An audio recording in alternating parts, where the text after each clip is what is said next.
Hi, I'm Kendra Corey. I advise for Italy and Northern Europe. Northern Europe includes Sweden, Norway, Finland, and Denmark and the Netherlands.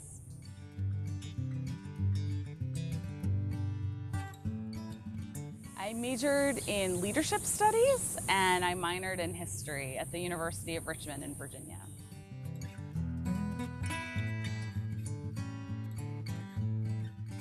So I did my study abroad in New Zealand, and I've also lived abroad in Australia and, although it's not a country, Antarctica.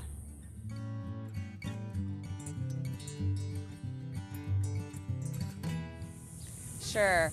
I think it was probably my host family in Chile.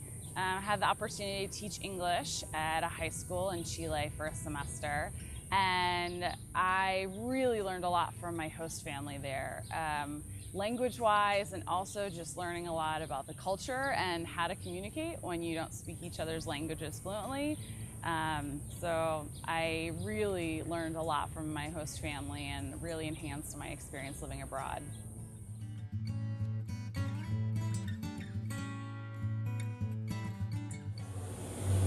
Yes, I studied abroad in New Zealand and I was a history minor in college, and so I had the opportunity to take classes in Australian and New Zealand history as well as Maori culture, who are the native people in New Zealand. And I really learned a lot about their history. I didn't know anything about that part of the world. In our history classes, we learn about the US and other parts of the world, but it was an area of the world I knew very little about. So it was really great to understand the history from their perspective and learn more.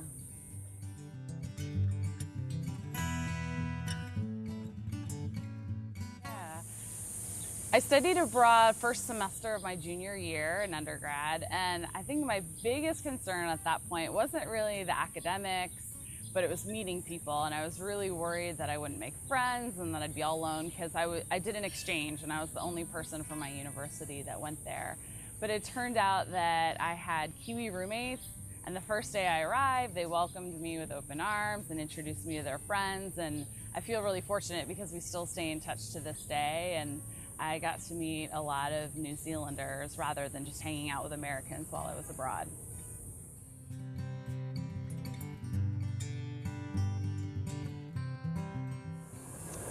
So when I studied abroad, I went bungee jumping in New Zealand, and that was awesome and very terrifying. And then I had the opportunity to actually go back to New Zealand and I went skydiving. So those are probably the most extreme things I did. New Zealand's really known for its extreme sports.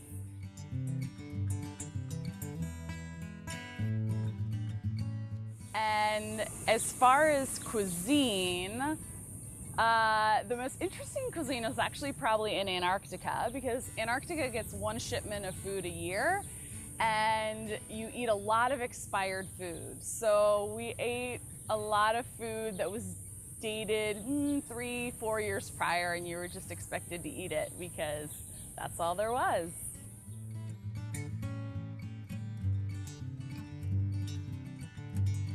So I feel really fortunate. I've been to every continent except Africa. So I would like to get there, although at the top of my wish list right now is Iceland.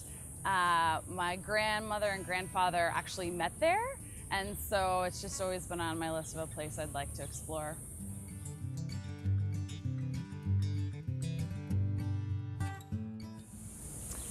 I really want to hike the Inca Trail to Machu Picchu. I'm big into hiking and outdoors, and that's always been on my list. When I was in Chile, I wanted to get up there but didn't have the chance, so that's next. After Iceland.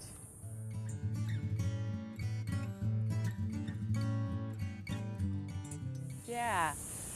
There are many reasons why study abroad is important, but I have to pick one. I would say that there's so many different ways of doing things. We're so used to how we do things here, but there's different cuisines and there's different cultural norms and there's different educational systems. And when you go abroad, you realize that there isn't just one way to do things or one right way or one better way, There's lots of different ways to do lots of things, and I see students come back from studying abroad and I feel like they're more independent, they're more flexible, and more understanding of other cultures. So I don't know if that was just one thing, but that's what I see as a huge benefit for studying abroad.